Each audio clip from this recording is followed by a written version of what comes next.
You've been taught that sacrifice is the highest good, that putting others first makes you a good person. But what if that belief is the very thing slowly erasing who you are? I want you to get brutally honest for a moment. How many times have you silenced your own voice just to keep someone else comfortable? How often have you drained your energy for people who wouldn't even cross the street for you? This isn't love. This is self-abandonment. And it's the root of your exhaustion and quiet resentment. The ancient Stoics taught a radical truth. Living in accordance with your own nature is the highest virtue. Nature does not reward what weakens its foundation. A tree that gives all its sap to neighboring plants doesn't thrive, it dies. You are no different. If you're ready to stop slowly disappearing and to rebuild your life, not from anger, but from unshakable principle, you're in the right place. This is your guide to reclaiming the power you've been giving away. Everything in existence, a solar system, a family, a human mind, requires a stable center. Without it, chaos reigns. Look at the person who is always giving, always available, always absorbing crises. Look closer and you'll see the fractures, quiet resentment, deep fatigue, the hollow feeling of someone who no longer knows themselves. People don't shatter from one blow. They crumble from years of neglecting their own core. Stoicism reminds us that a clear mind and a strong spirit aren't optional. They are your primary duty. If you are not centered, you are not living. You are merely reacting. You are being pulled by every demand, every opinion, every passing storm. You are the axis of your reality, not in an arrogant way, but in a structural, undeniable way.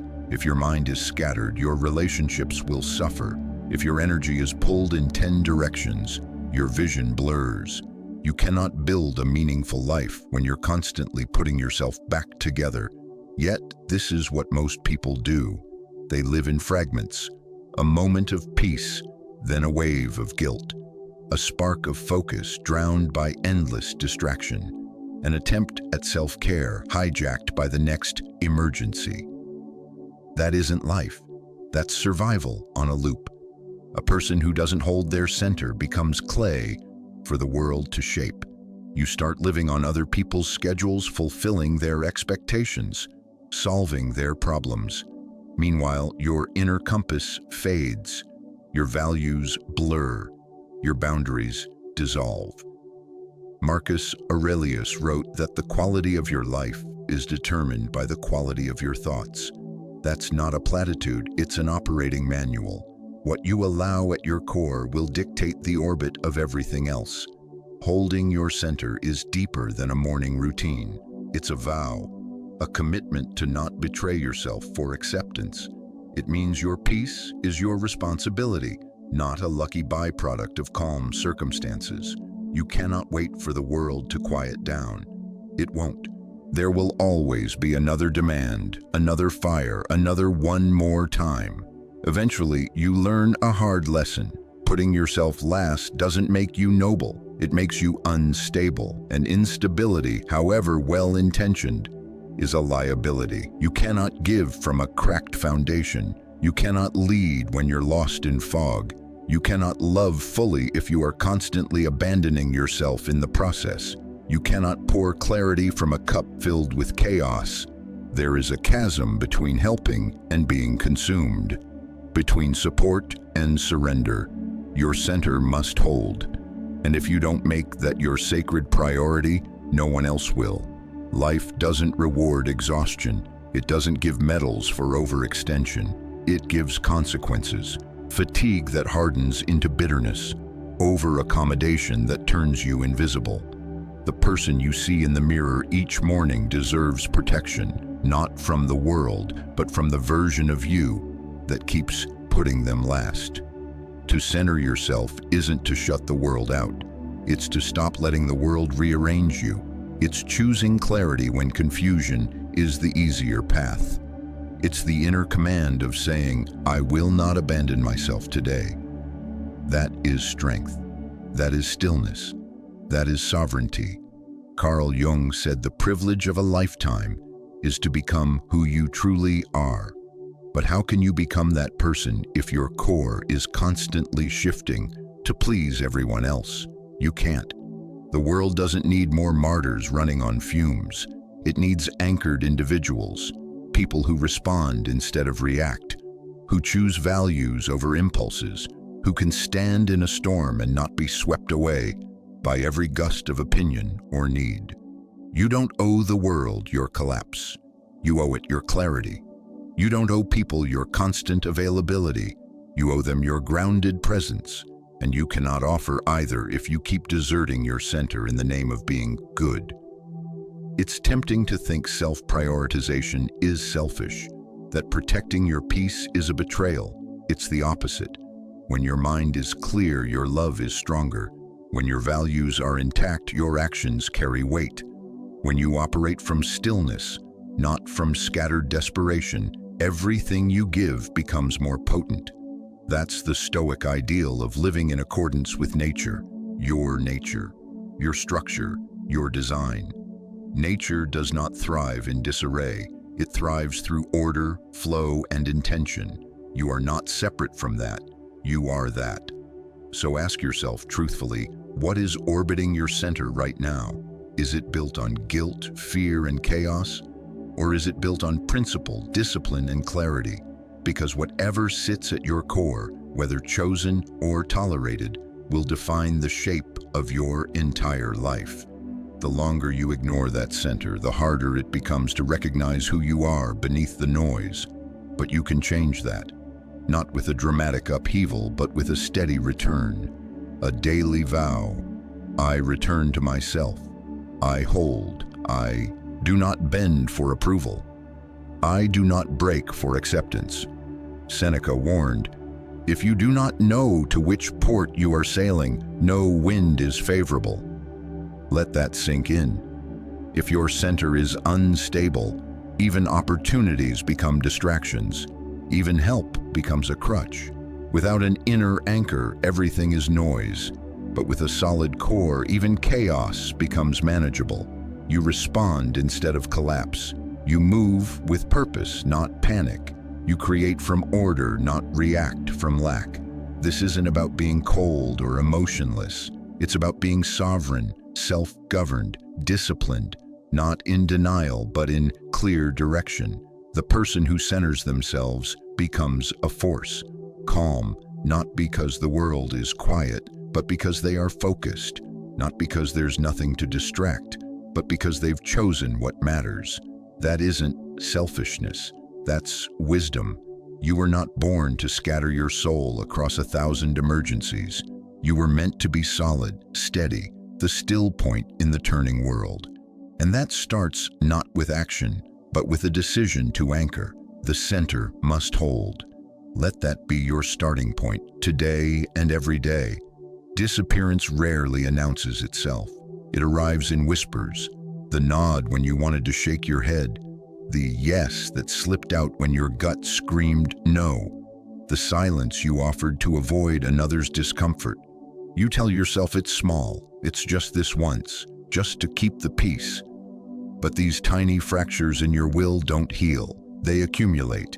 You chip away at yourself, one silent compromise at a time, until you look around and feel like a stranger in your own life. You're still breathing, but you're not really there. This is the slow vanishing, the erosion of self that shows up not as crisis, but as numbness. You wake and go through motions, not choices. You listen to everyone's needs, but forget how to name your own. You show up where you're needed, but can't remember the last time you were where you wanted to be. Self-neglect doesn't take your life. It persuades you to surrender it, piece by piece. And no one sounds the alarm, because to them, you still look functional. You still smile. You still contribute, but you feel it. A dull, growing ache that gets heavier the longer you ignore it. Most people don't vanish because the world erases them. They vanish because they step out of their own frame. They let other voices drown out their own. They confuse self-sacrifice for love, over-accommodation for virtue, and people-pleasing for peace. But what you bury doesn't disappear, it waits, and the longer you avoid returning to yourself, the harder it is to find what you abandoned. The truth is, people don't need your disappearance to love you. If they do, it was never love, it was convenience. Stoic philosophy teaches alignment with reason and virtue. But how can you align when you treat your own needs as disposable? What is reasonable about betraying your integrity for temporary harmony? What is virtuous about becoming a ghost in your own story? It's a strange grief to miss yourself while you're still here. But that's what happens when you no longer feel rooted in your choices, when every decision is shaped by external demand, not internal clarity. You may still be doing things, working, helping, fixing, but it feels different. It's not creation, it's containment, not contribution, but compensation. You feel the weight of everyone else's expectations pressing against a self that hasn't had space to breathe in years. And eventually, that self gets quieter, not because it's weak, but because you stopped listening. Carl Jung said the most terrifying thing is to accept oneself completely, not because the self is dark, but because it demands full presence, and full presence doesn't allow for constant escape. To truly accept yourself, you must first admit how far you've drifted, how many times you whispered, "I'll come back to me later," and how often later never came.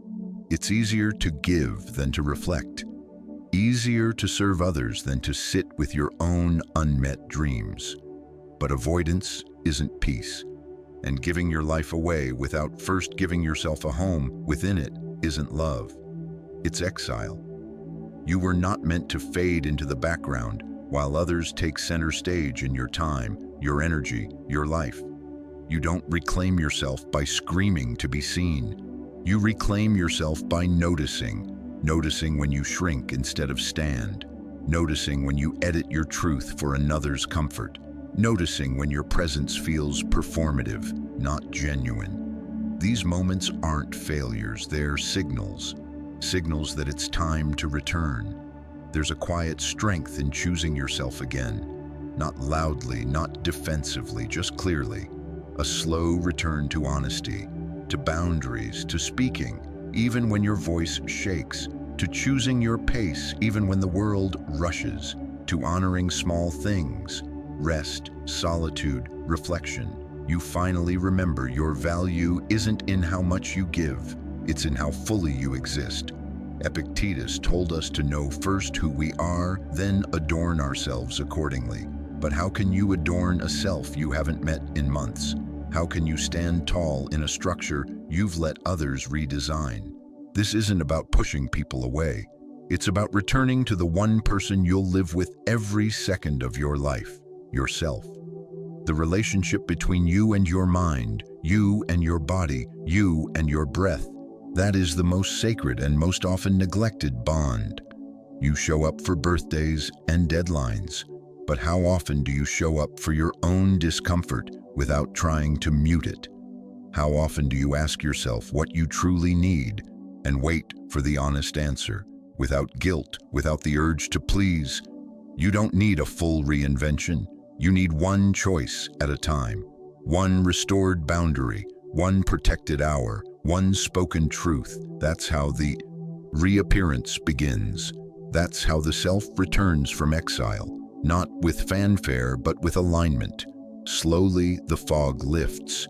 You notice your breath again. Your decisions feel deliberate. You start to recognize the sound of your own mind, unfiltered, and you realize you never really disappeared. You were just buried beneath the noise. Seneca wrote that we don't hand out money to passers-by, but we hand out our lives to almost anyone. You owe it to yourself to stop handing out your hours, your energy, your essence like spare change. Your life is not loose currency for anyone's agenda. It's sacred ground, and it deserves your presence. Not just in the dramatic moments, but in the quiet ones. In how you spend a free afternoon. In how you speak to yourself before sleep. In how you carry your soul through ordinary moments no one applauds. You're not weak because you drifted. You're human. It happens. What matters now isn't guilt, but clarity. Not regret, but return. The most courageous act in a world that rewards distraction is to come home to yourself, to stop looking outward for permission and start listening inward for direction. The voice inside may be faint, but it hasn't vanished. Every time you honor it, you get louder, not in volume, but in presence. So here is your quiet reminder. You are still here. You haven't been erased. You've just been away. The return is always available, and it starts with the simplest, most radical choice of all. Choosing not to vanish anymore. Choosing to stay. Choosing to be. Choosing to matter to yourself again. The world might not notice the difference at first, but you will. And in time, they'll feel it. Not because you demand it, but because your presence becomes undeniable. That's how reappearance begins, and that's how it stays. Strength doesn't arrive one day and decide to stay. It's not inherited or lucked into. It's built, slowly, deliberately, constantly. The illusion is thinking that once you reach a certain level of resilience, the work is over. But strength is a discipline, a muscle. If you stop using it, it atrophies, not loudly, but gradually. Less focus here, less intention there. Until one day, the clarity you once had feels like a distant memory. There's a quiet cost to neglecting what grounds you. When you don't maintain your internal structure, you become reactive. Life doesn't stop because you did. The challenges, the stress, the noise continue. And if you're not anchored, you start slipping. More easily overwhelmed, more easily distracted, more easily controlled. This is the part no one tells you. If you don't maintain your strength, someone or something else will shape your weakness. The more you outsource your stability, the more fragile your life becomes. You might not feel it at first, but under the surface, your foundation thins, and it only takes one storm to reveal how hollow your shelter has grown. Discipline is the invisible architecture of your life. When you eat well, train your body, guard your time, and think deeply, you're not just doing self-care, you're protecting your capacity. You're keeping the engine alive, because life will make demands of you ready or not. And if you don't have something solid to meet them, you'll collapse under what should have been manageable. Epictetus said, "No great thing is created suddenly.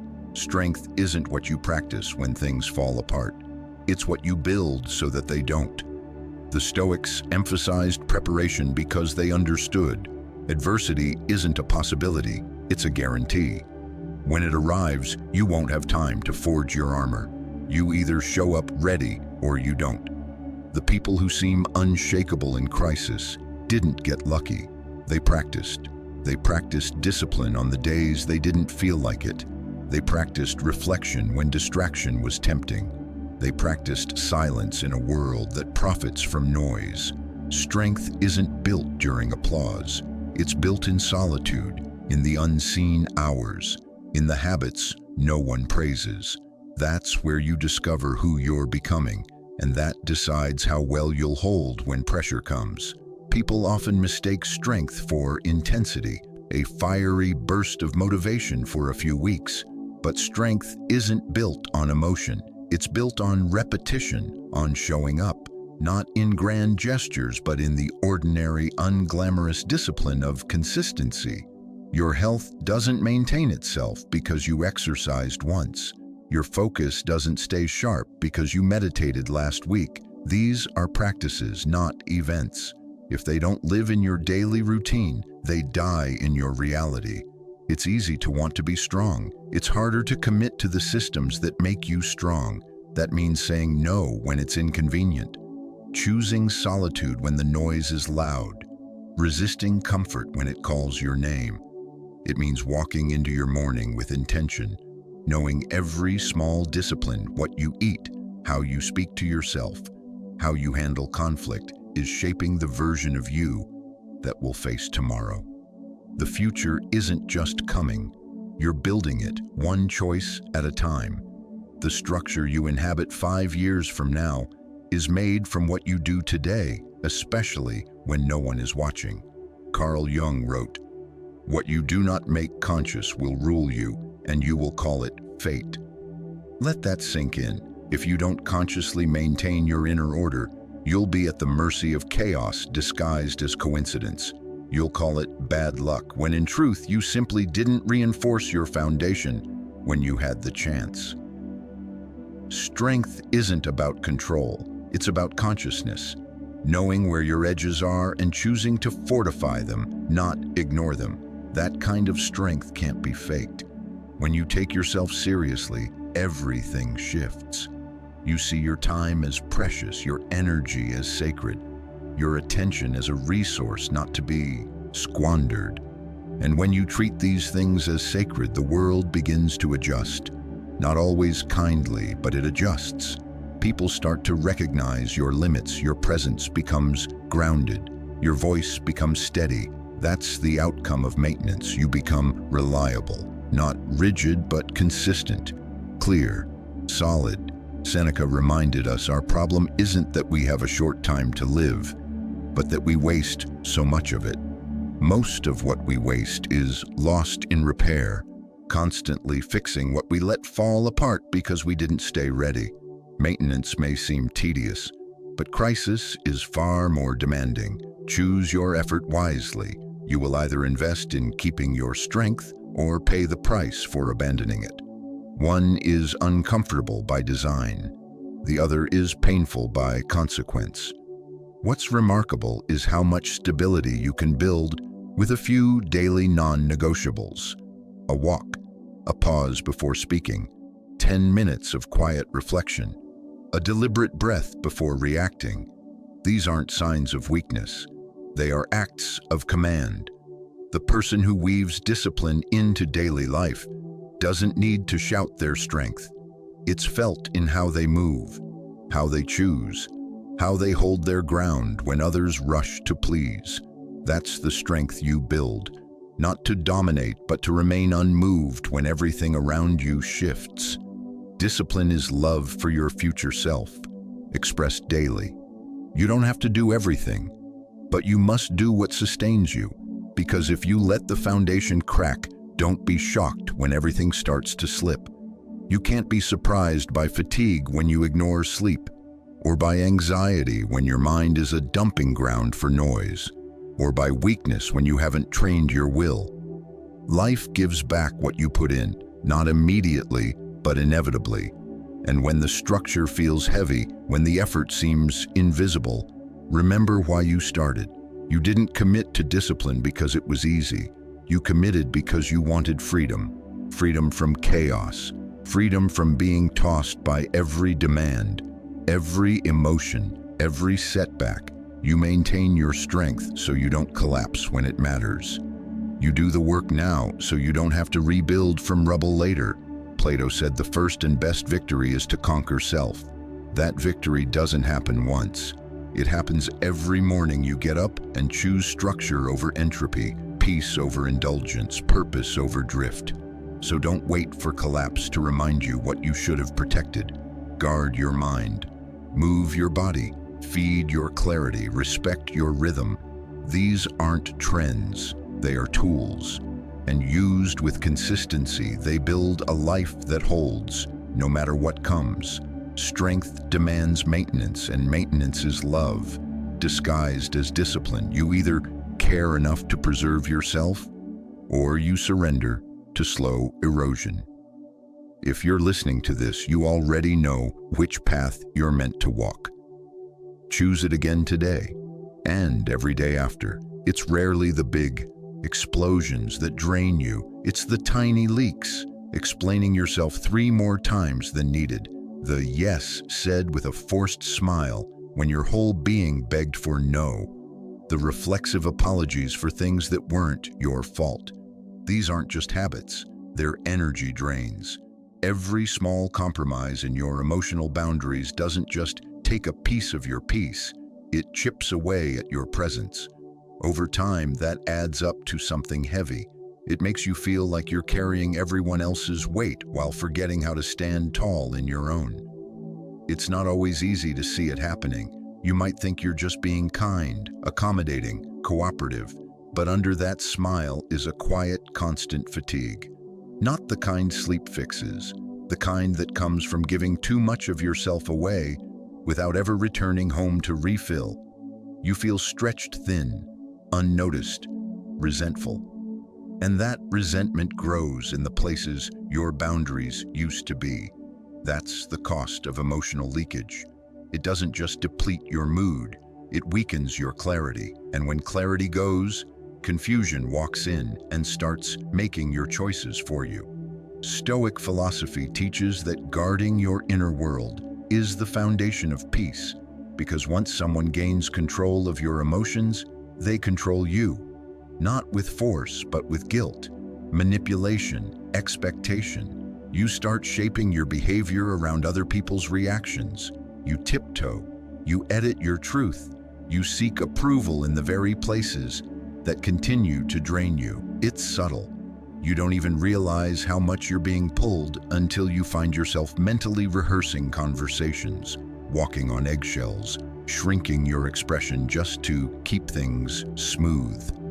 But smooth for who? And at what cost? Emotional energy is your currency, and most people are overspending. You give it away in arguments you should have walked past, in situations you should have exited, in silence you should have broken. Not all emotional expression is harmful, but unguarded, constant expression without discernment, that's exhaustion disguised as connection. And that's what wears you down most. You don't need to give every reaction a voice. You don't need to validate every feeling someone projects onto you. Sometimes the most powerful thing you can do is stay calm. Not because you're suppressing, but because you're choosing not to bleed for what doesn't deserve a wound. Carl Jung said everything that irritates us about others can lead us to an understanding of ourselves. But that understanding can only happen when you stop giving all your emotional power away, when you pause before reacting, when you let space enter between the stimulus and your response. That space is where clarity lives. It's where you remember, not every comment needs a defense. Not every question deserves an answer. Not every frown is your responsibility to fix. You begin to reclaim your emotional sovereignty, not by closing off, but by filtering what actually requires your energy. There's something dignified about restraint, not the kind from fear, but the kind from wisdom. The person who leaks emotions at every turn might appear expressive, but beneath that often lies instability. When your emotions are always on display, you become predictable. And predictability in the wrong hands makes you manipulable. The Stoics taught that a wise person isn't cold. They are composed. They feel everything, but they don't let everything move them. That's the difference between reacting and responding. One is unconscious, the other is disciplined. It's not about becoming emotionless. It's about becoming deliberate, knowing when to speak, when to stay silent, when to feel fully, and when to pull back and observe. You don't need armor of indifference. You need a filter of self-respect, one that asks, is this worth my energy? Is this drawing me closer to the life I want or pulling me away? Is this deepening connection or draining my clarity? When you start asking these questions, something shifts. You begin to preserve yourself, not from defensiveness, but from alignment. Seneca said, "We suffer more in imagination than in reality." Many of our emotional leaks stem from imagined responsibilities, from beliefs that we owe everyone an explanation, that we must be understood by all, that our value is tied to how agreeable we are. But those beliefs are lies dressed as virtue. You don't owe your energy to everyone who demands it. You don't owe your time to everyone who asks. You don't owe your attention to everything flashing across your screen or your day. What you owe, deeply, unapologetically, is stewardship of your inner world. That is your sacred space, and no one should be allowed to rearrange it unless they've earned that right. With presence, respect, and reciprocity, people will adjust to the emotional tone you set. If you're always available, always reacting, always explaining, they'll expect that version of you forever.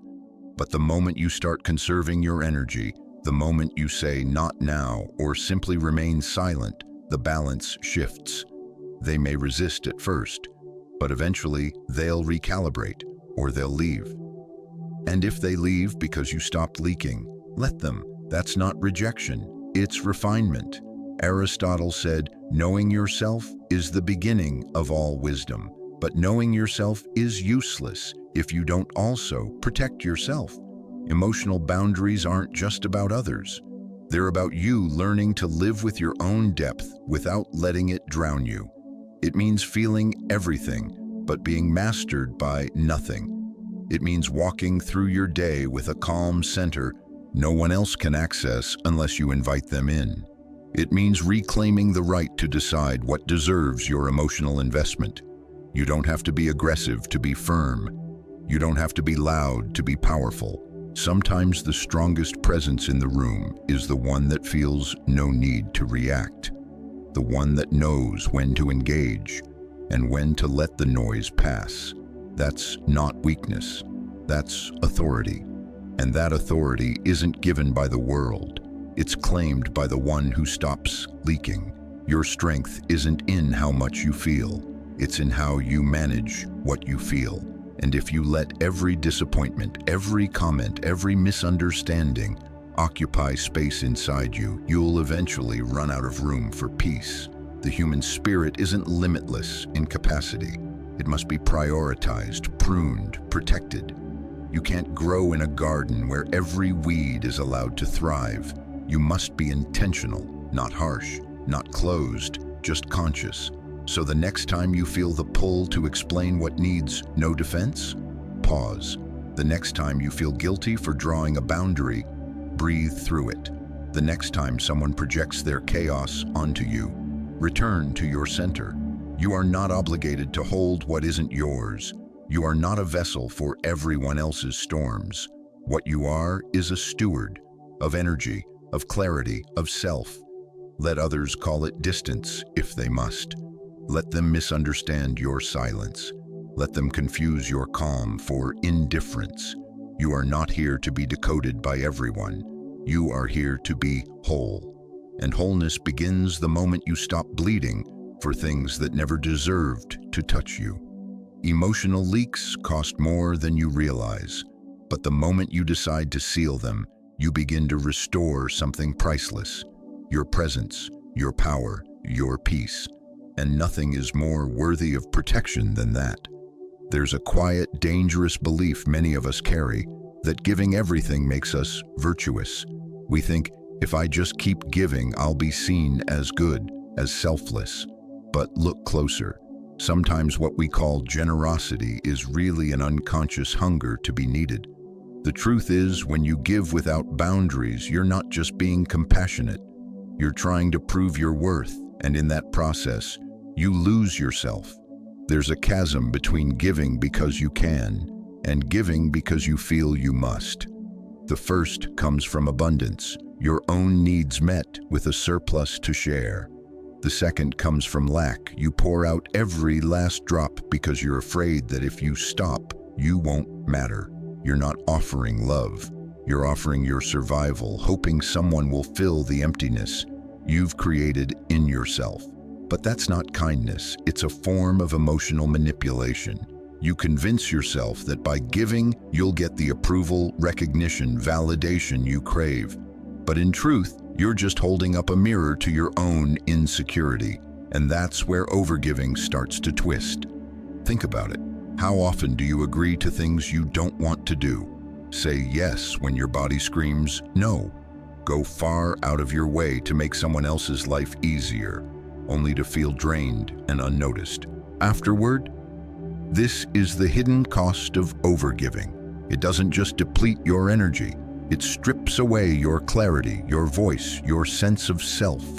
You end up serving others at the expense of your own well-being. And when the dust settles, you realize you've neglected the most important relationship in your life, the one with yourself. Giving without boundaries isn't virtue. It's a form of survival, and it's a survival that asks you to die a little more each time you give. True service comes from overflow, not depletion. When you're full, you can give freely because you have enough to share. You aren't sacrificing a piece of yourself to do it.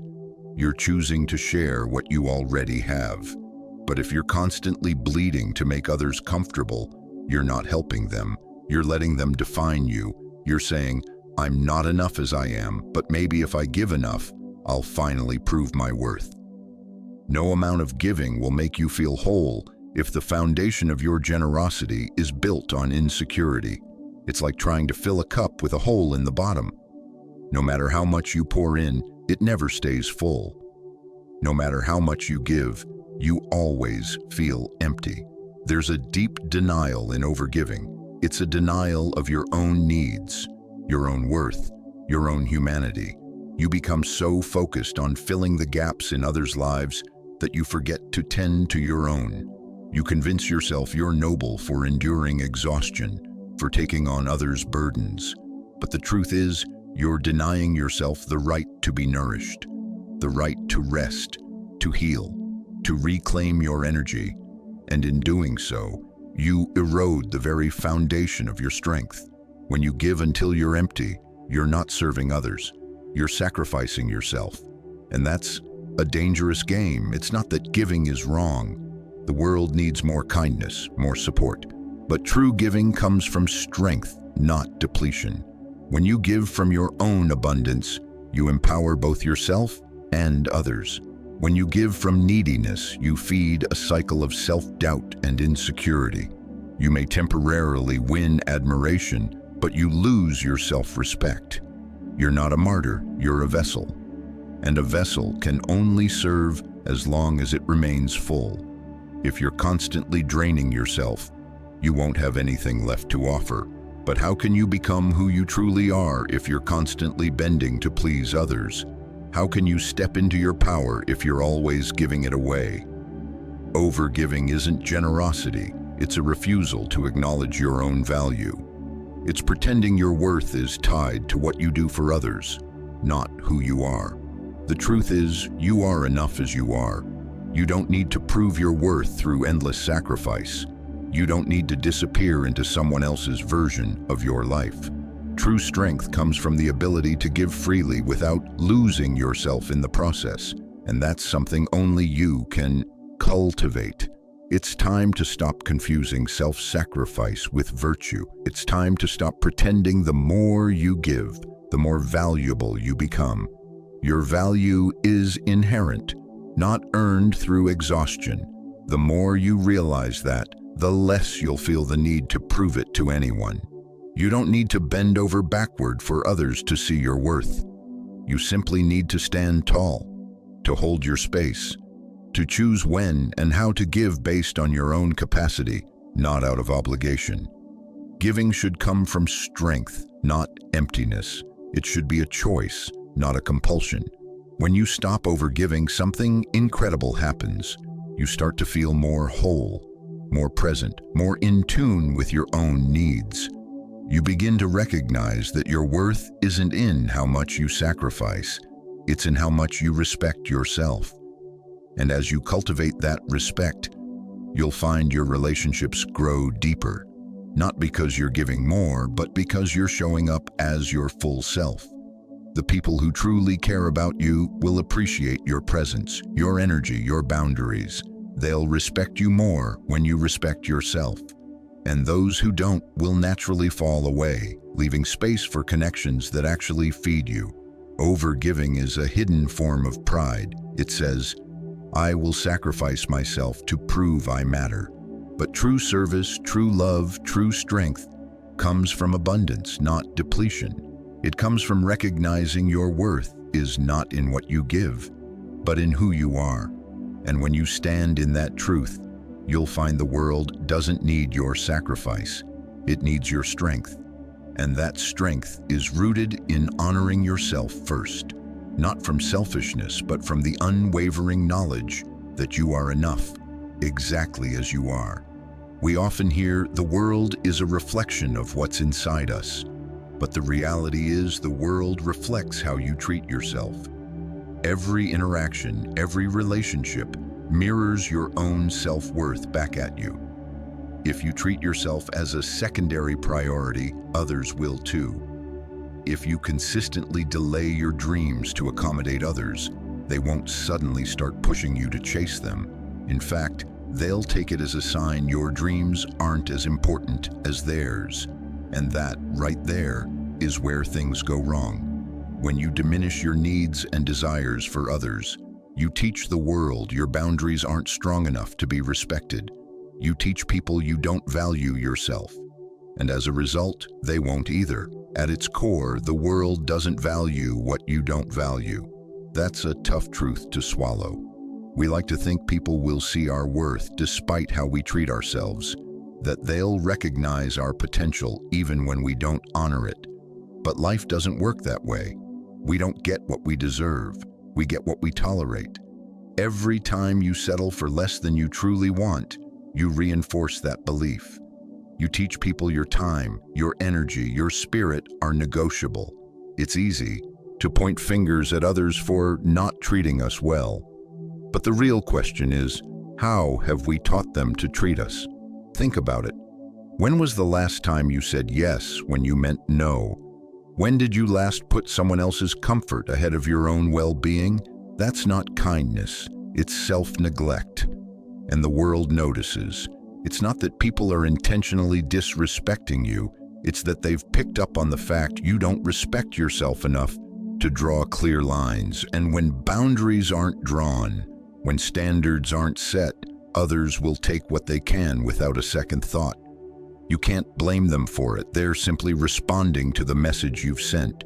You've shown them your needs are secondary, that your dreams can wait, and in turn, they've accepted that. Carl Jung said, "You are what you do, not what you say you'll do." That cuts to the heart of it. It's easy to speak words of self-respect, but the real measure is in your actions, in the boundaries you set, the time you protect, the priorities you declare. Just as the universe responds to your actions, so do the people around you. If you act like your time isn't valuable, people will treat it as disposable. If you act like your dreams are negotiable, others will assume they don't matter. The hard truth is this: the way the world treats you is often a direct reflection of how you've taught it to treat you. This isn't to say everyone is malicious. Most of the time, it's not a conscious decision to take advantage. It's simply that when you don't set the standard for how you want to be treated, others will fill that space, and unfortunately, not everyone will step up to treat you with the respect you deserve if you don't show them you're worthy of it. It's not enough to expect respect because of your potential or because you've quietly earned admiration. The world doesn't read minds, it reads actions. How you present yourself, how you honor your own needs and values. That speaks louder than any words. This is where self-respect becomes vital. It's not just about taking care of your body or keeping a routine. It's about recognizing your worth in every aspect of your life. It's about standing firm in your decisions, defending your time, protecting your energy. When you show the world you won't tolerate mistreatment or neglect, you teach others your presence matters. You give them a blueprint for how to treat you. And that blueprint is laid through your daily choices. Do you stand up for your boundaries? Do you honor your own desires? Or do you put them off for someone else's convenience? You might wonder how to begin this shift, how to move from self-neglect to a place where your needs come first, where the world starts reflecting your value back at you. The answer lies in small, consistent actions. It starts with you, with the little moments, saying no when you mean it, drawing the line when you feel your boundaries tested, refusing to tolerate disrespect, however subtle. It's in how you treat yourself when no one is looking, The more you show up for your own needs, the more others will begin to show up for them too.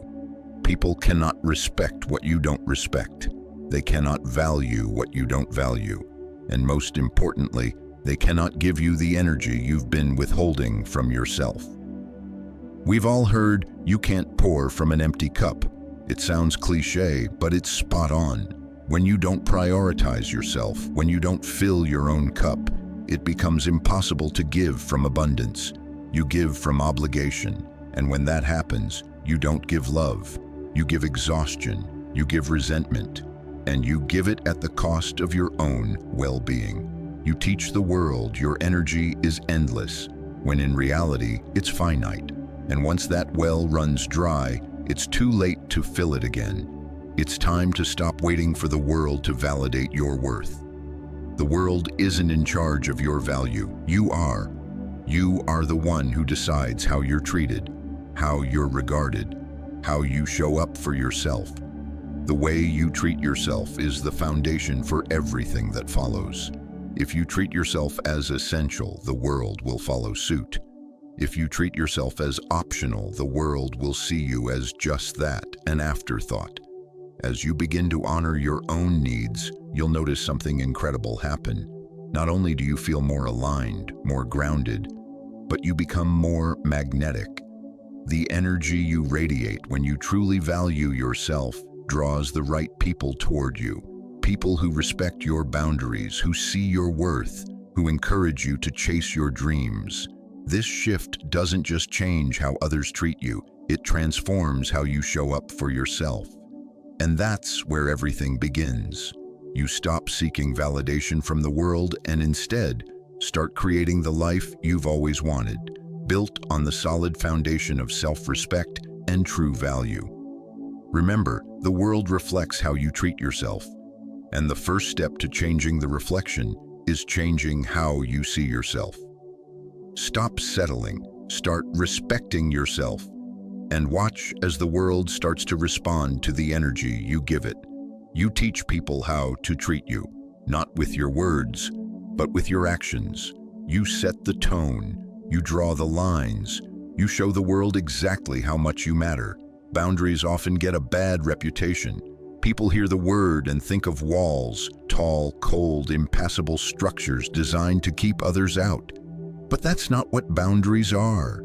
Boundaries aren't walls, they're doors. Doors you control. You open them when it's right for you and close them when it's not. It's not about keeping people away.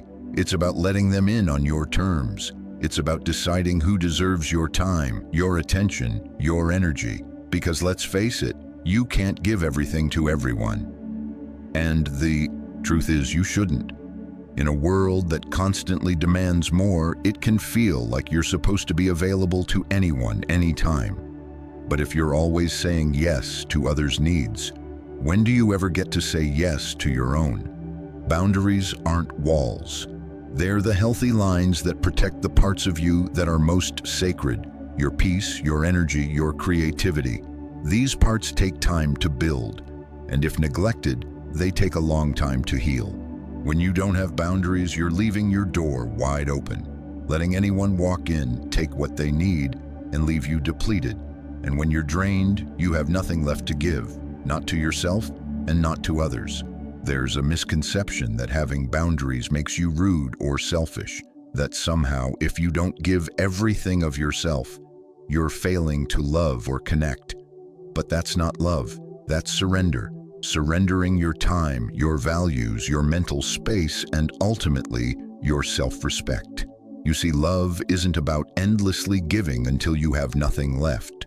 Love is about understanding that you must first protect yourself in order to truly give. Just as a cup can only overflow with what it holds, your ability to give love, kindness, or support comes from the wellspring of your own well-being. And that wellspring needs protection. Without boundaries, you slowly drain yourself, and eventually you have nothing left to give, no matter how much you want to. It's important to understand, boundaries don't just protect your physical space, they protect your emotional space as well. Your thoughts, your feelings, your needs are just as deserving of respect. When you allow others to cross your emotional boundaries, you're allowing them to impose their needs and emotions on yours. They begin to dictate your state of mind, your happiness, your peace. That's not freedom, that's control. Setting boundaries means protecting your emotional sovereignty. It's not about closing yourself off. It's about being selective about who and what gets to enter. Not everyone deserves access to the most vulnerable parts of you. Boundaries are your way of saying, I respect myself enough to decide who gets to share my energy. This isn't about being rigid. Boundaries aren't about rejecting people or shutting them out completely. They're about creating space for healthy, intentional relationships. They're about understanding that your time and energy are valuable, and you get to decide how and when to share them. When you set boundaries, you're not just protecting yourself. You're also respecting the other person. You're teaching them how to treat you. You're saying, I am worthy of respect, and I am choosing where my energy goes. This is empowering. It shows others you value yourself, and they should too.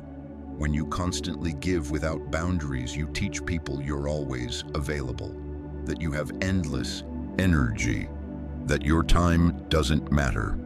But when you have boundaries, you show them your time and energy are precious, and you won't give them away without careful consideration. But how can you become who you truly are if you're always giving away pieces of yourself to others? How can you stand in your truth if you're constantly bending to accommodate others' needs? Boundaries are the key to self-discovery because they allow you to create the space necessary to reflect, to grow, to become.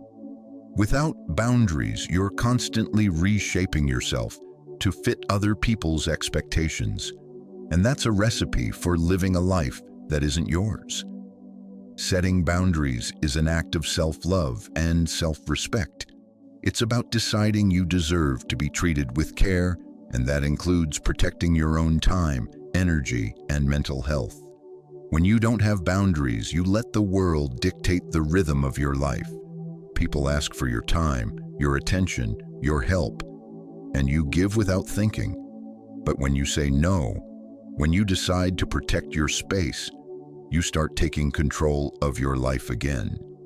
You start putting yourself first, not because you don't care about others, but because you know that without your well-being intact, you have nothing to offer. That's the strength of boundaries.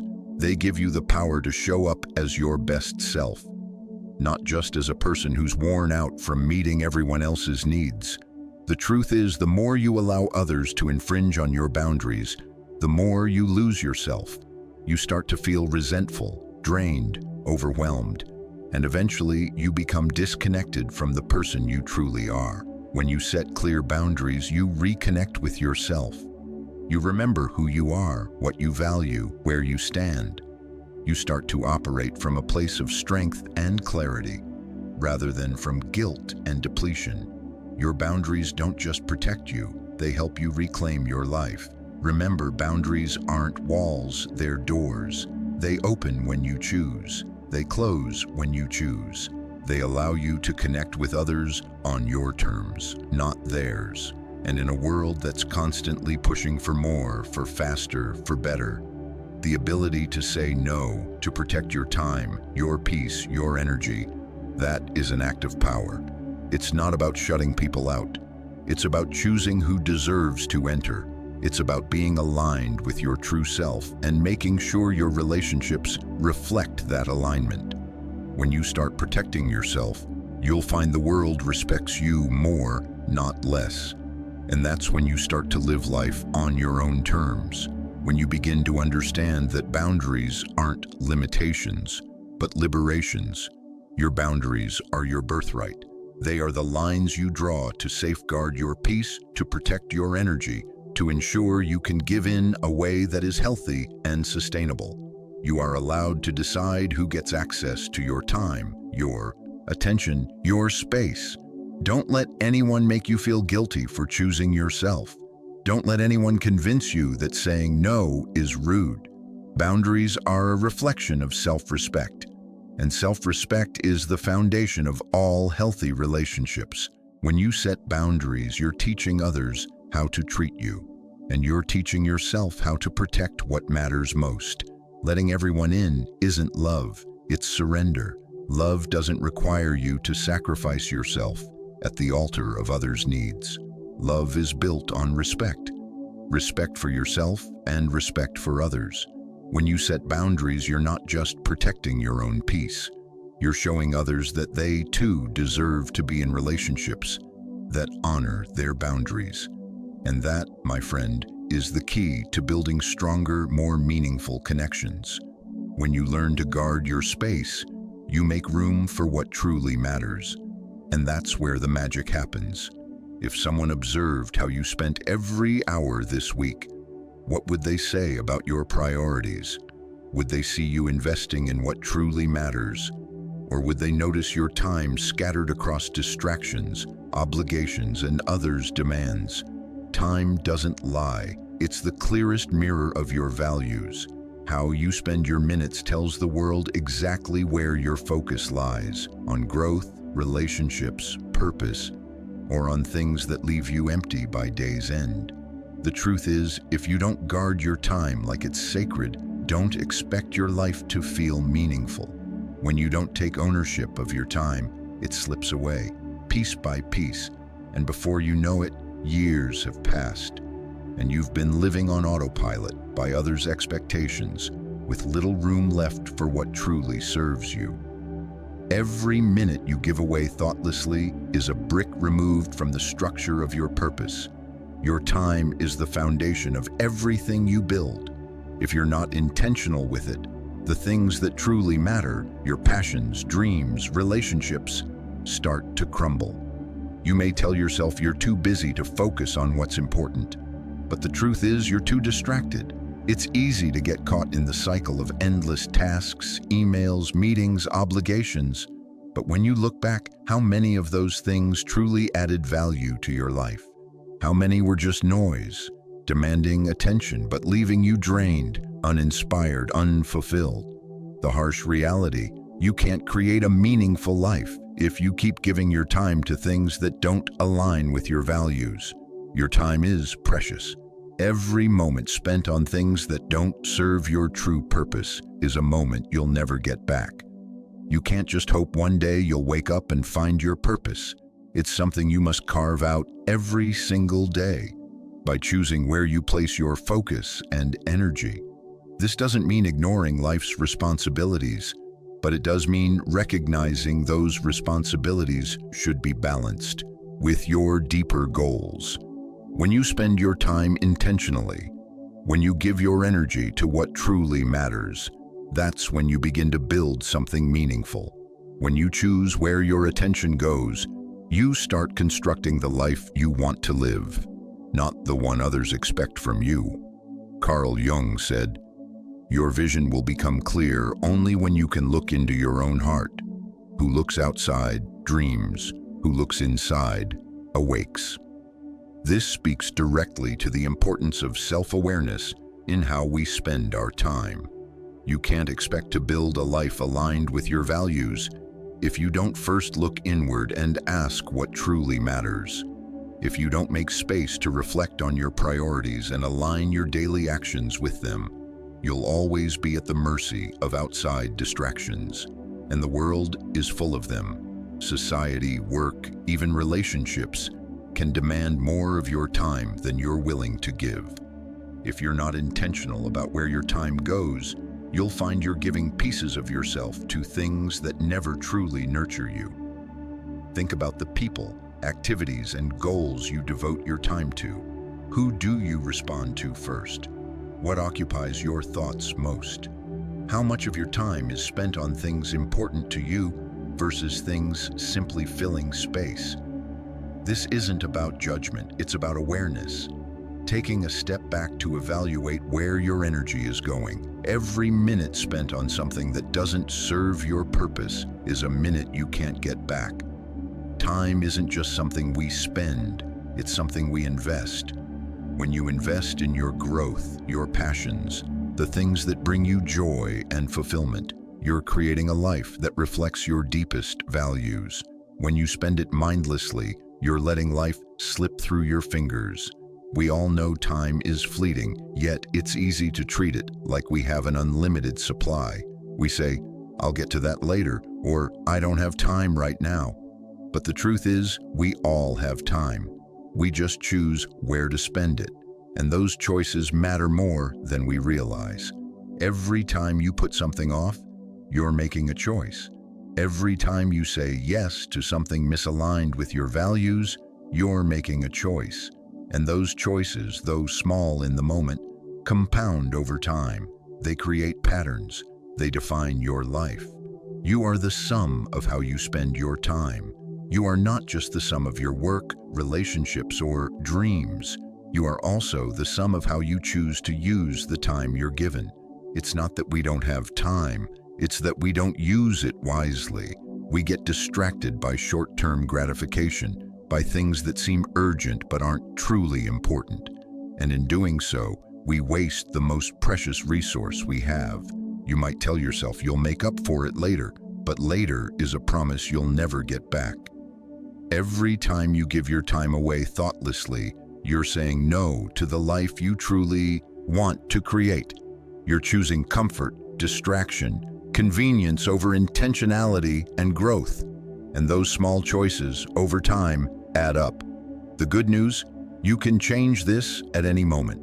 It starts with being conscious of where your time is going and making intentional choices.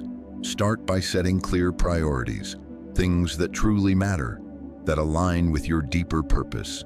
Then guard those priorities fiercely. Say no when you need to. Choose your commitments wisely. Align your daily actions with the life you want to create. And remember, every minute you invest in your purpose is a step closer to the life you truly desire. Time isn't something you wait for, it's something you create. And once you start treating it with the respect it deserves, you'll find life becomes more meaningful, more aligned, more fulfilling. If you want to live a life that truly reflects your values, start with your time. How you spend your time reveals everything about who you are and what you care about. Every decision, no matter how small, compounds into the reality you live in. Time doesn't lie. It tells the truth about your priorities, your focus, your values. So take a moment to reflect. Where is your time going? And more importantly, where do you want it to go? Make the choice to invest in yourself. Choose your purpose. Choose your growth. And watch as your life shifts to reflect those decisions. In a world built on distraction, clarity is rebellion. We live in a time where our attention is constantly hijacked. The ping of a notification, the buzz of an email, the endless stream of information flooding our minds daily. It's easy to get caught in the noise, to drift from one moment to the next, never truly present. But here's the truth. You cannot build anything of real value if your attention is fractured. Every time you're pulled in different directions, you lose a part of yourself. You lose focus. And without focus, nothing substantial gets built. You may think you're getting things done, but in reality, you're just bouncing from task to task, never truly completing anything or getting closer to your deeper goals. Focus isn't just a productivity hack, it's a path to becoming who you truly are. Think about it. When you're focused, when your energy is directed in a single direction, you have the power to create. Whether building a career, nurturing a relationship, or developing yourself, the ability to concentrate on what truly matters allows you to make progress. Focus is the foundation of growth. It's the force that turns potential into action, dreams into reality. When you allow your attention to be fragmented, you're not just losing time, you're losing the opportunity to make something meaningful of your life. Each minute given to something unimportant is a minute taken from your greater purpose. But becoming who you truly are requires focus.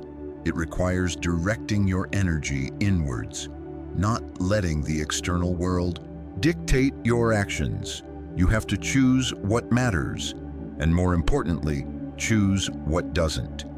In a world demanding constant engagement, the ability to resist distraction is one of the most profound acts of self-respect you can perform. It's rebellion against the noise, against the constant barrage of information, telling you what to care about. True power lies in saying no to everything that doesn't serve you, and yes, with intention, to what does. When your energy is scattered, so is your identity. You've seen it before, the person juggling too many things at once, always running, always reacting, never fully present in any of it. They're busy but not progressing, overwhelmed but not growing. And in the midst, they've lost sight of who they really are. Their focus is too divided, their attention too fragmented. As a result, their sense of self becomes just as fractured. When you allow yourself to be constantly distracted, you don't just lose time, you lose clarity. And when clarity fades, your purpose fades with it. The most successful people in any field understand this principle. They know focus is key to mastery. Whether an athlete training for the Olympics or an entrepreneur building a business, the ability to focus on the task at hand separates those who succeed from those who struggle. Success doesn't come from working harder or longer. It comes from working smarter, from prioritizing what matters and eliminating everything else. Every minute spent on something misaligned with your purpose is a minute wasted, and when you waste enough minutes, you waste your life.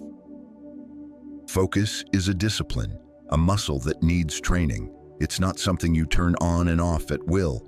It requires effort, intention, practice. In the beginning, it's uncomfortable.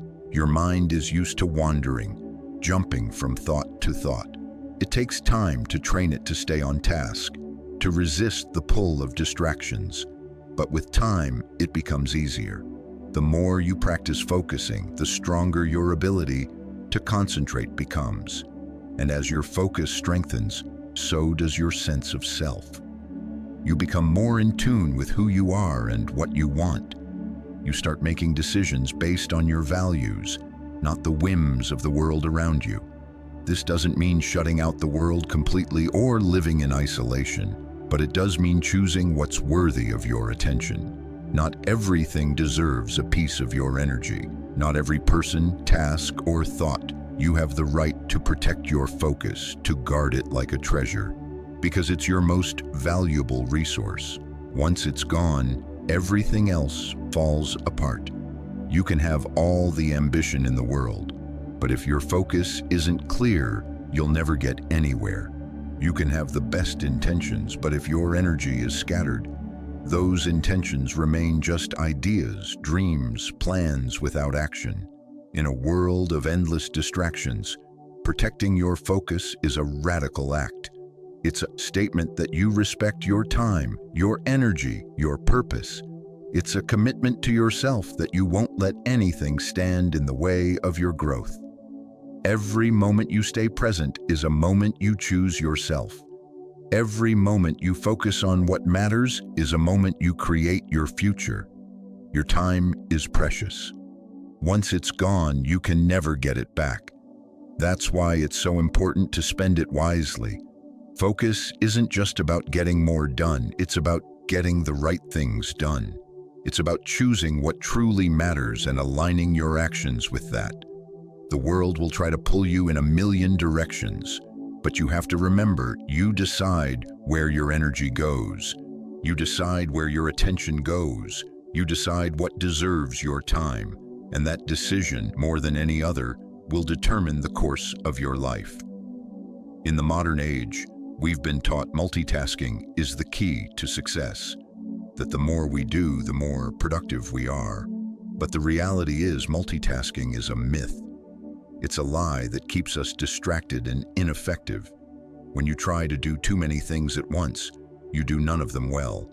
Your brain wasn't designed to split its attention. You can't give your full energy to something if your mind is pulled in 1,000 places.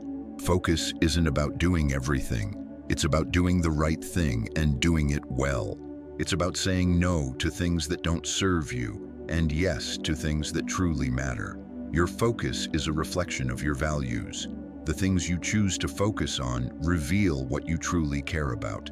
If you're constantly giving attention to things that drain you, that's a sign your values aren't aligned with your actions.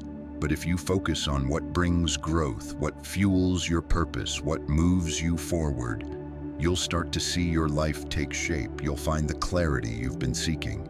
And in that clarity, you'll find yourself. So treat every moment of focus as sacred. Protect it, honor it, and above all, use it to create the life you truly want to live. In a world built on distraction, clarity is the ultimate form of resistance. It's the path to your highest self. And every time you choose to focus, you choose growth, purpose, alignment. You choose to live a life true to you, not to the endless demands of the world around you. Keep your focus sharp, and you'll find everything else begins to fall into place. You don't need to respond to everything. It's tempting, I know. Someone says something that stings. A situation feels unjust. Your first instinct is to jump in, defend yourself, fix things. But here's the truth. Most of the time, you don't need to engage. Not every insult requires a comeback. Not every problem needs solving. Not every invitation is a summons. And yet, we often treat life like a series of emergencies, demanding our attention, energy, and emotional response. The truth is, you get to decide what deserves your care. You get to decide what takes up space in your mind, heart, life. Detachment isn't about not caring, it's about choosing where you place your energy. It's not indifference, it's wisdom. It's realizing not everything requires your immediate involvement. Think about it. How often have you gotten emotionally entangled in something that, looking back, didn't truly matter? A trivial argument, unimportant drama, criticism not worth the weight of your attention. We all get caught up at times. But when you reflect, you realize those moments don't define you, they drain you. And if you keep reacting to every insignificant event, you'll quickly find you're living a life dictated by everything but your own values. In Stoicism, a core principle teaches control of our inner state. True peace doesn't come from the world around you. It comes from within, from mastering yourself. And that mastery starts with detachment, the ability to choose when to engage and when to let go. Epictetus said it's not what happens to you, but how you react that matters. That's the key to inner power, how you choose to react. When you stop allowing every external event to move you, you begin to control the only thing you truly can, yourself. Self-mastery isn't about suppressing emotions or pretending you don't care. It's about understanding not everything requires your emotional energy. It's knowing some battles aren't yours to fight. Some opinions aren't yours to defend. We live in a world where everyone is talking, sharing opinions, demanding answers, but you don't have to be part of it. Detachment is realizing not every thought, person, or situation deserves your attention. The more you detach, the more power you gain.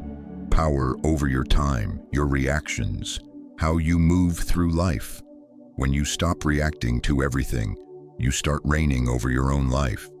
Think about the energy you've spent reacting to things not worth it. We've all done it. Comments on social media, family drama, work gossip, petty disagreements with friends. How often have these things drained your energy, leaving you wondering why you allowed yourself to be so affected? When you react from impulse, from emotion, you give away your power. You let the situation control you instead of maintaining control over yourself. But when you choose detachment, you don't give your energy away so easily. You take it back. And in doing so, you become more aligned with your true self and purpose. In this fast-paced, always connected world, detachment is a radical act. It's the art of saying no to distractions, to drama, to things that don't contribute to your well-being. When you practice detachment, you create space to breathe, to think, to reflect. And in that space, you find clarity. The more you detach from the noise around you, the more clearly you hear your own voice, your own thoughts, your own desires. You start living in alignment with your values instead of being swept away by external demands. Detachment doesn't mean you don't care. It means you care enough to prioritize what truly matters. It's understanding your emotional well-being is a precious resource, and you shouldn't spend it on things misaligned with your values.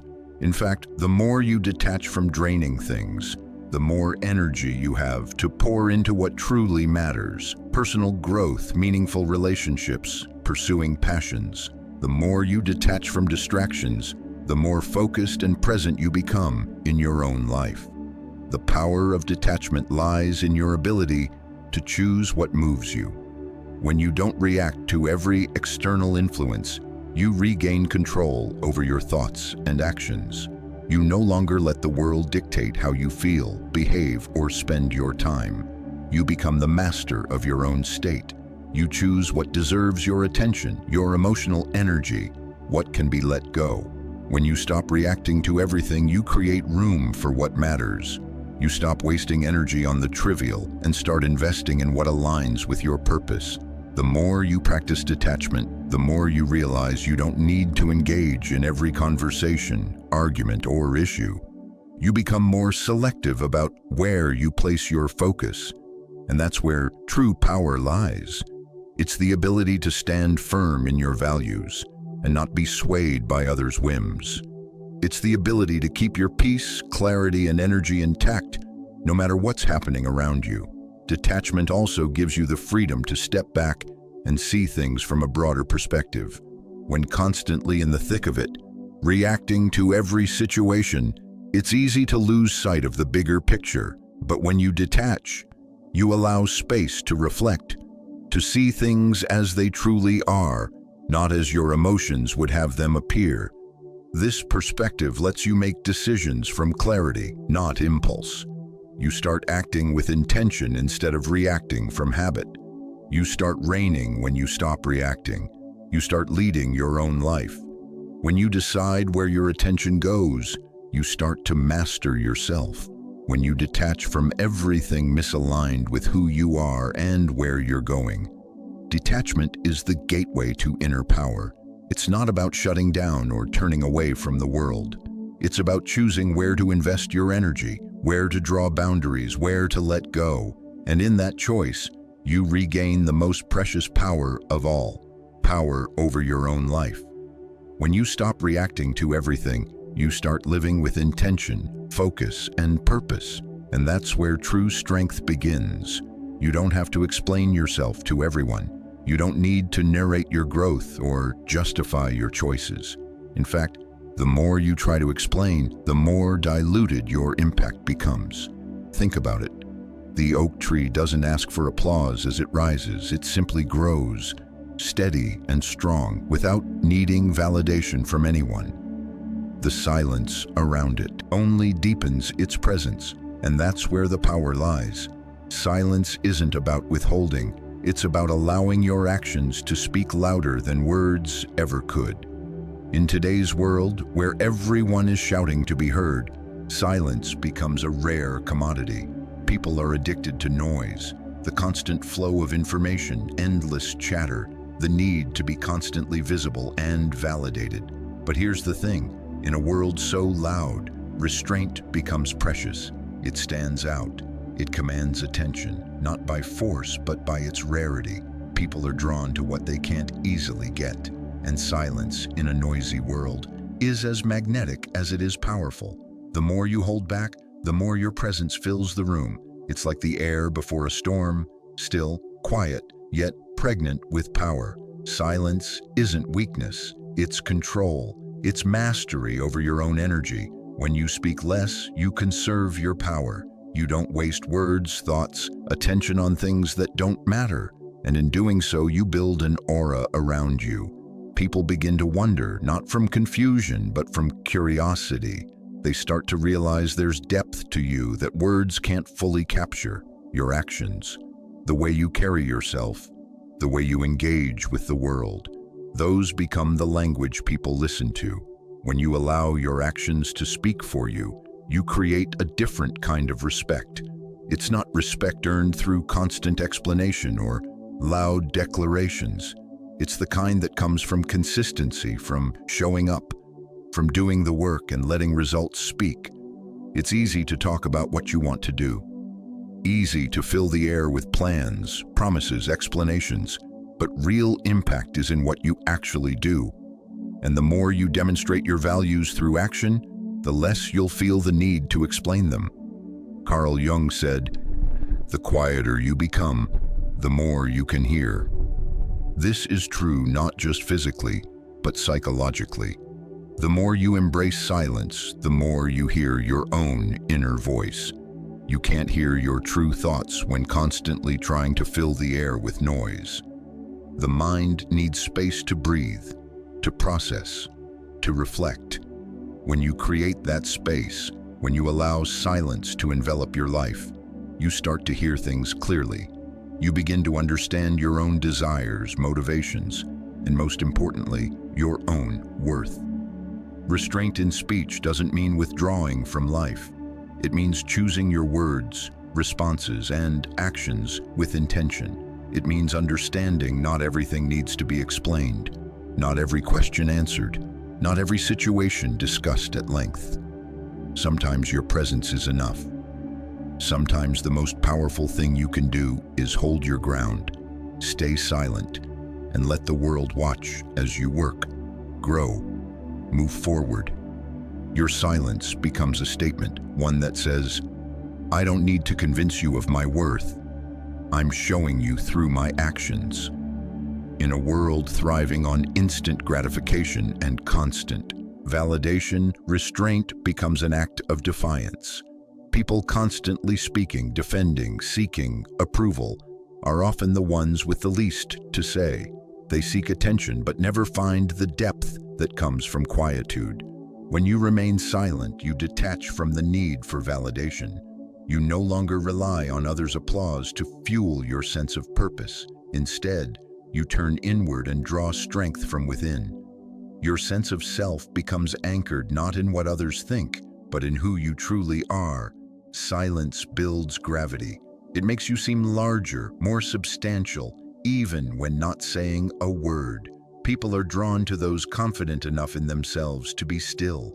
In a world always moving, always talking, always seeking, those who know how to remain composed, to hold their own energy, become figures of power. And this isn't power flaunted or demanded, it's simply felt.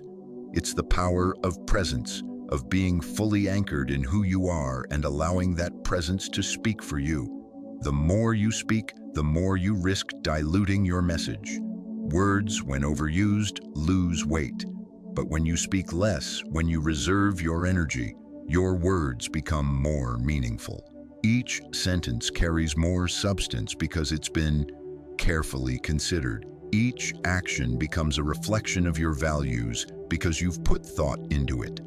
When you stop reacting impulsively to every stimulus, you give yourself space to respond with intention. And this is where your real power lies. Not in filling the air with noise, but in remaining unmoved, staying centered, letting your actions do the talking. People will respect you more when they see you don't need to constantly explain yourself. You don't need to convince them of your value. You don't need to justify your decisions. You simply need to live in alignment with your truth, and that truth will shine through. Your silence gives others space to observe, appreciate, and to understand you for who you truly are, not for who you try to be when caught in the rush of trying to prove something. So the next time you're tempted to explain yourself or fill silence with unnecessary chatter, remember, silence isn't the absence of communication. It's the space where true power is created. It's the stillness where your intentions become clear, where your actions speak louder than words, where your presence becomes enough. In a world addicted to noise, your silence is the most profound thing you can offer. Speak less, do more, and let your presence say what your words no longer need to. Let silence build the gravity that pulls people toward you, not because you're asking for attention, but because your presence is undeniable. You are not here to be consumed until you're empty. You are not an endless resource others can draw from until every ounce of your energy is depleted. The truth is, too many people live as if their value is in how much they give, sacrifice, pour out for others. And yet, when you live this way, something profound happens. You start to wither. You begin to lose yourself in the process, to feel like you're giving more than you have. At first, it might feel noble, helping others, being there for people. But eventually, you realize that if you keep giving without replenishing, you're not helping anyone. In fact, you're doing the opposite.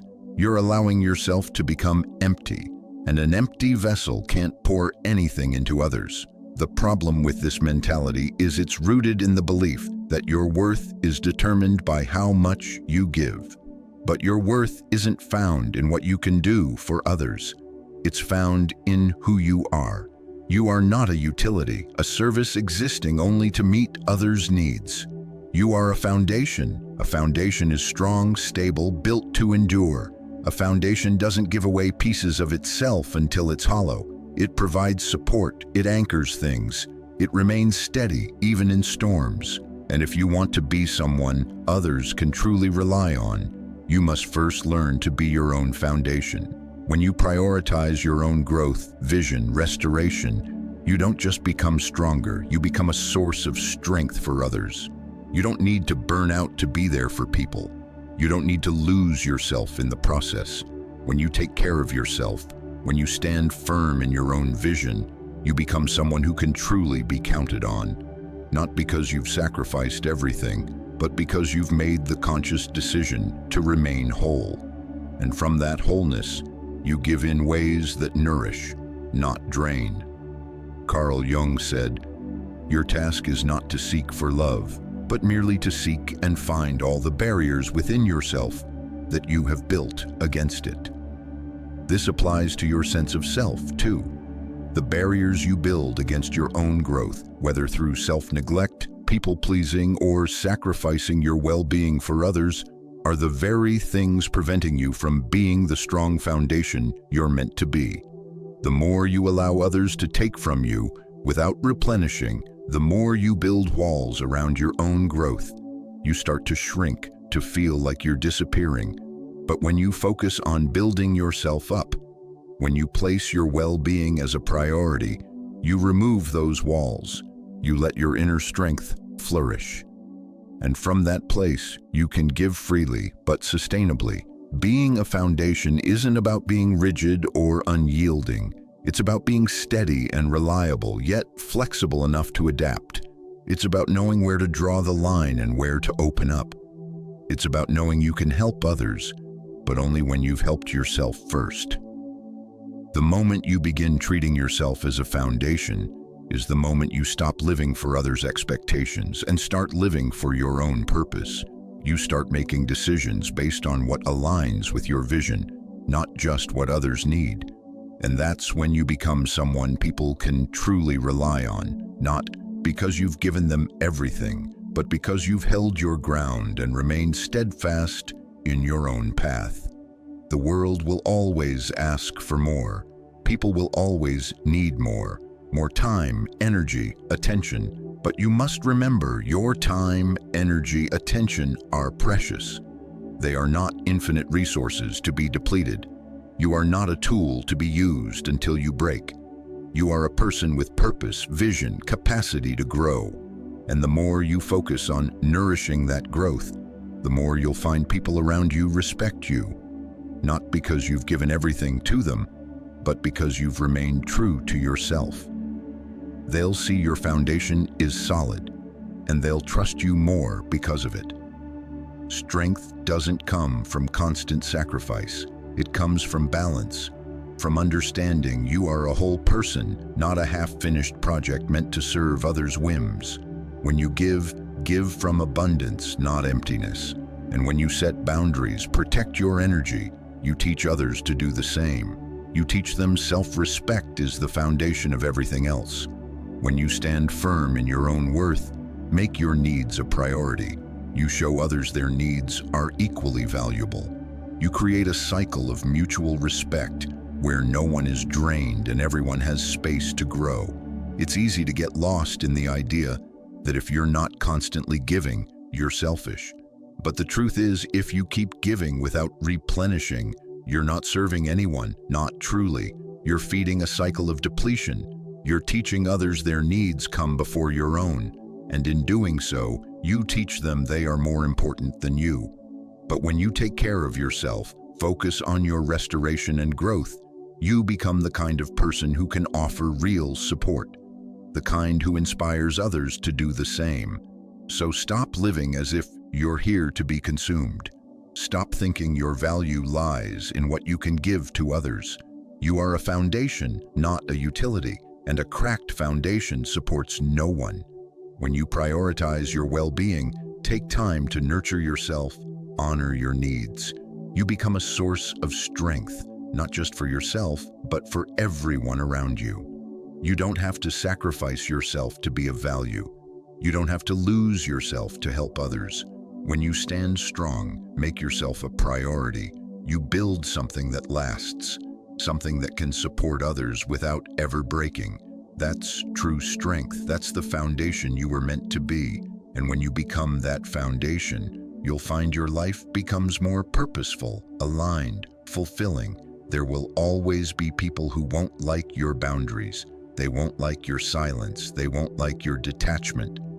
And while it might sting to realize that's not your problem, that's their discomfort with your clarity, the more you begin prioritizing your peace, living in alignment with your values and goals, the more others may feel threatened by it. You stop seeking approval.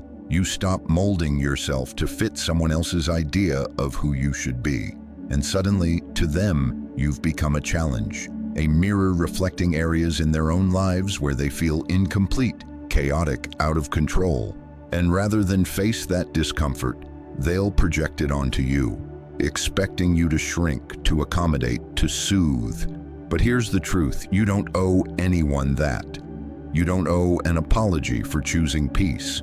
You don't owe a justification for holding boundaries.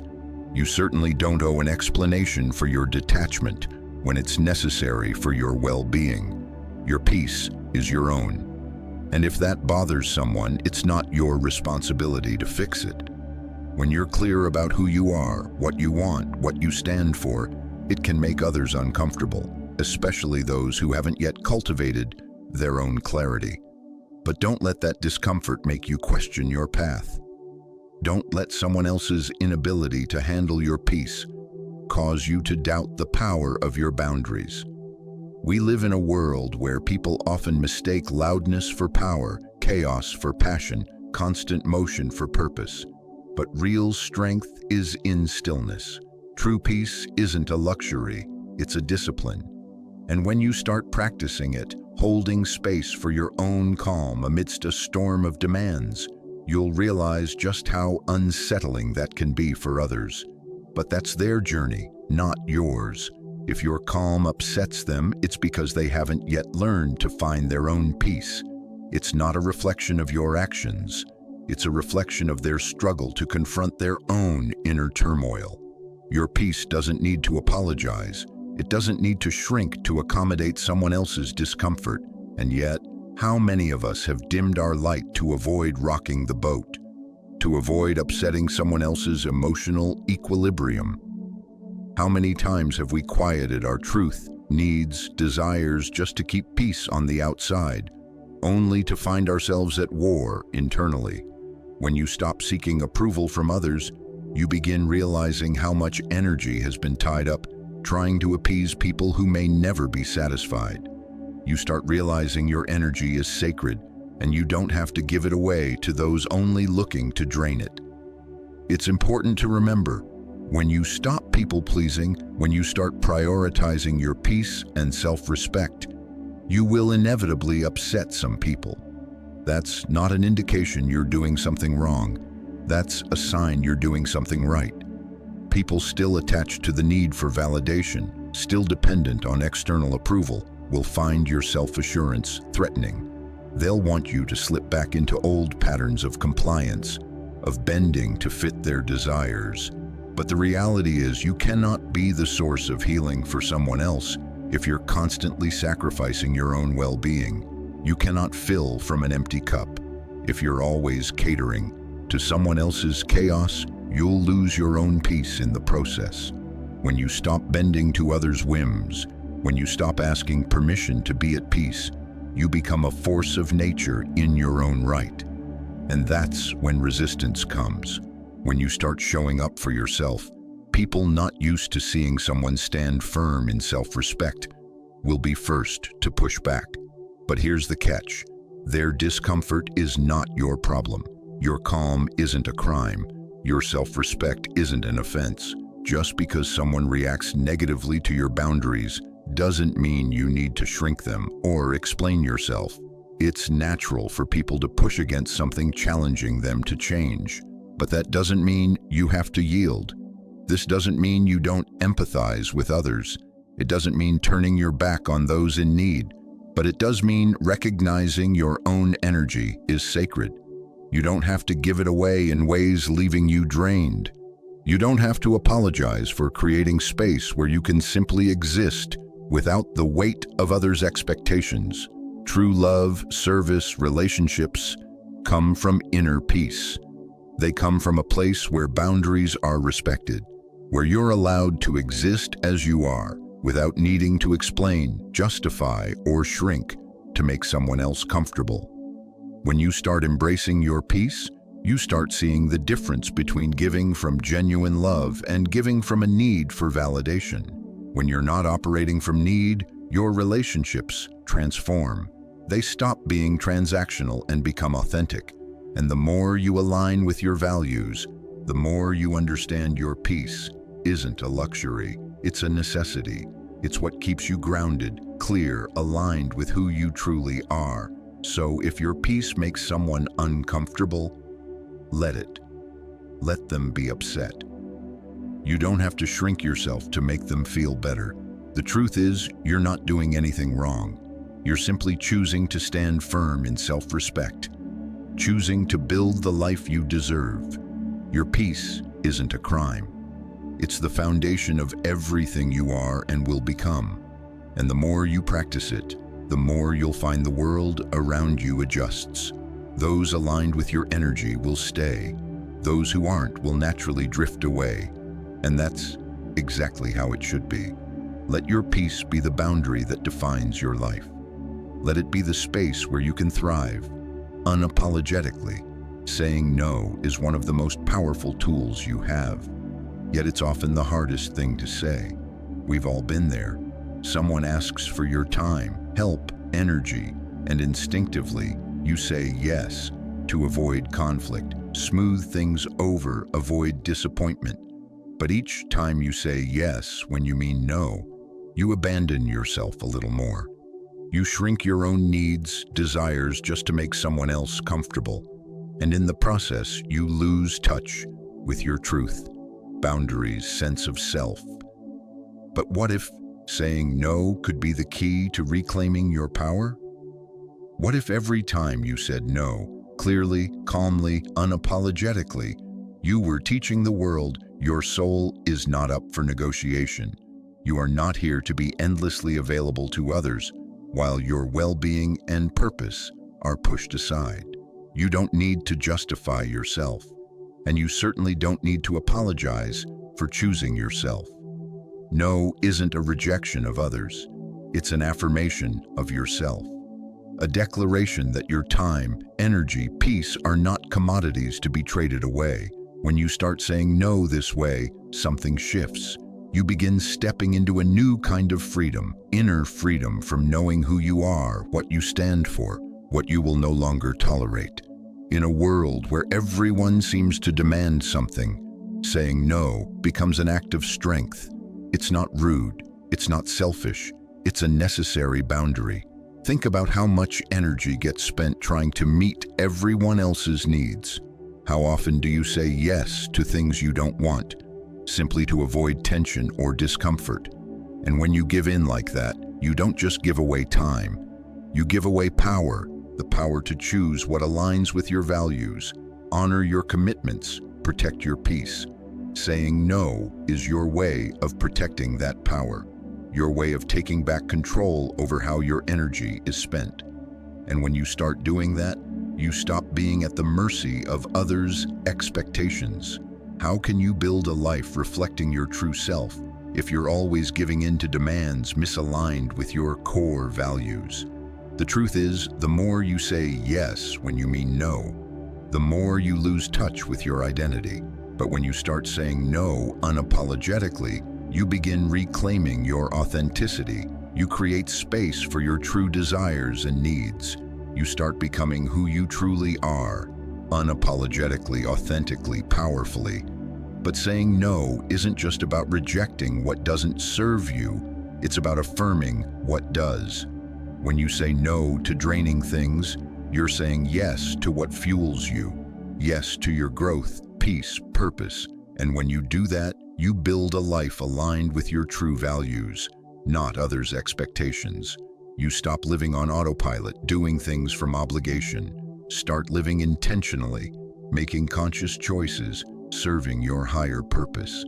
In a sense, every no is an act of self-respect, a way of saying, I am worthy of my own time, peace, energy. And when you start living from that place of self-respect, the world around you starts responding differently. People start respecting your boundaries because you've shown them you respect yourself. You become someone who cannot be taken for granted, someone operating from clarity and power, not exhaustion and compliance. The more you practice saying no, the easier it becomes to protect your time, energy, peace. The more you say no, the more you realize it's not a rejection of others, it's an act of love for yourself. It's about drawing the line between what you're willing to give and what you're not. It's about prioritizing yourself without guilt or shame. Because the truth is, when you say no, you're teaching others how to treat you. You're teaching them your time is precious, energy valuable, well-being matters. And when you stop apologizing for your no, you start living with integrity. You stop compromising who you are for others' comfort. This doesn't mean being rigid or closed off. It means being discerning about where you invest your energy. You don't have to please everyone. You don't have to be everything to everyone. You are allowed to prioritize yourself. And in doing so, you become more present, authentic, powerful in your relationships. When you stop saying yes to depleting things, you become more available for what truly matters. Things bringing joy, aligning with values, fueling purpose. And don't worry about how others might react to your no. It's natural for some to be disappointed or upset when you set boundaries. But that's their issue, not yours. When you set a boundary, you're not responsible for how others feel about it. You're responsible for protecting your own peace. And anyone truly caring about you will respect your boundaries. They'll understand your no isn't personal. It's a reflection of your commitment to yourself, growth, well-being. Those who don't respect it may not have a place in your life much longer, and that's okay. The people who matter will stay, and they'll value you more because of your strength to say no.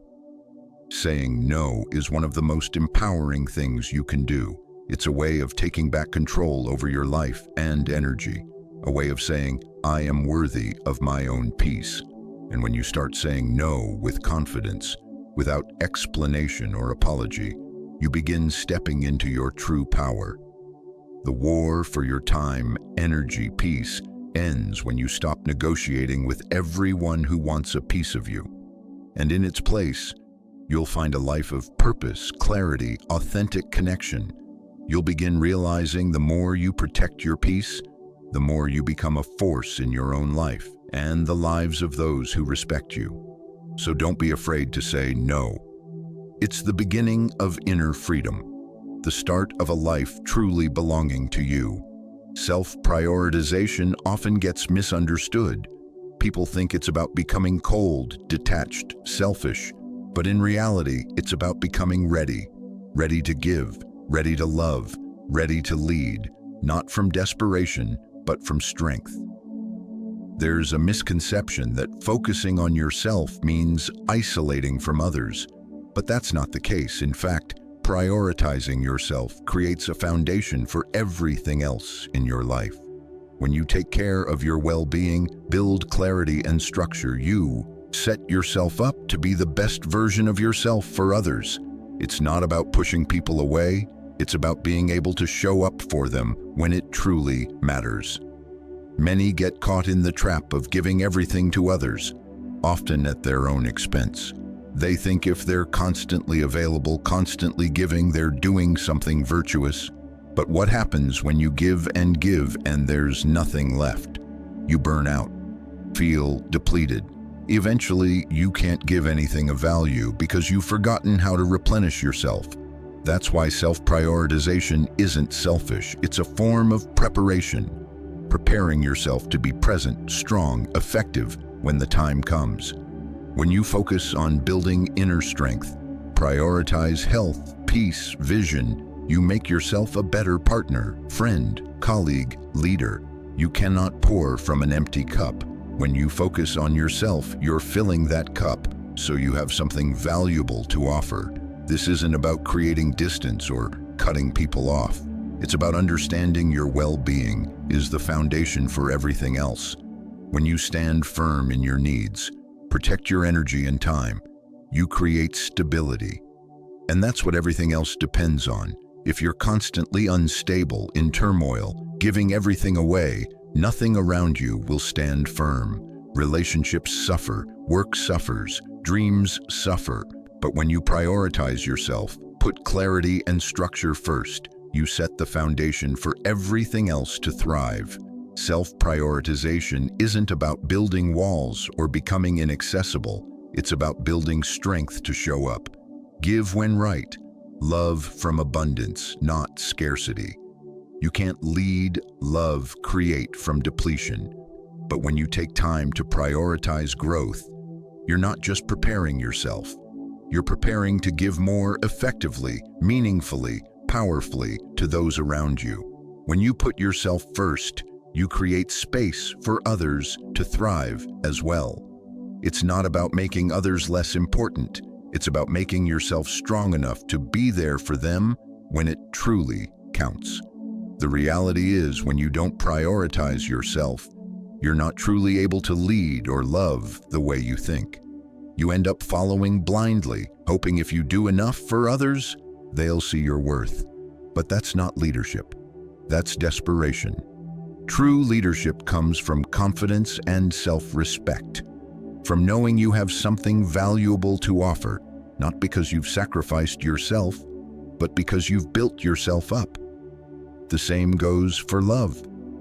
When you love from desperation, give everything of yourself to another, you lose yourself. But when you love from strength, when grounded in who you are, your needs met, you give love in a way that's real, lasting, not draining. We're often taught to be a good partner, friend, leader. We must constantly give. But the truth is, giving without first taking care of yourself doesn't make you noble. It makes you fragile. You're building a house on a cracked foundation, and eventually that foundation will crumble. But when you prioritize yourself, protect your peace, energy, growth, you create something that lasts. You build strength, resilience, the ability to give from stability, not exhaustion. This isn't about ego, it's about equilibrium. Finding balance between needs and others' needs, between aspirations and responsibilities. When you prioritize yourself, you're not saying others don't matter. You're saying you matter too. You deserve space to grow, restore, thrive. And when you give yourself that space, you become someone others can rely on, not because you've sacrificed yourself, but because you've built yourself into someone strong, clear, centered. Self-prioritization is the foundation of everything else, the anchor keeping you grounded, the fuel keeping you going, the clarity guiding decisions. When you make yourself a priority, you're not just preparing for challenges, you're preparing to lead, love, build the life you've always wanted. And in doing so, You create a life meaningful not just for you, but for those around you. So next time you feel guilty for saying no, question putting yourself first, remember, you are not here to be consumed until empty. You are here to build a foundation, strong, steady, capable of supporting everything you want to create. Prioritize yourself and watch everything around you begin to align. Your strength, peace, growth are your responsibility. When you prioritize yourself, you lay the foundation for everything else to thrive. Don't let anyone, including yourself, convince you you're not worth the effort. Stand strong in who you are, and everything else will follow. If this message resonated with you, and you're ready to go deeper into building an unshakable Stoic mindset, then do this.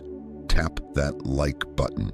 It helps this channel, Stoic Mindset Mastery, reach others who need to hear this. And of course, subscribe for weekly guides on turning ancient wisdom into modern strength.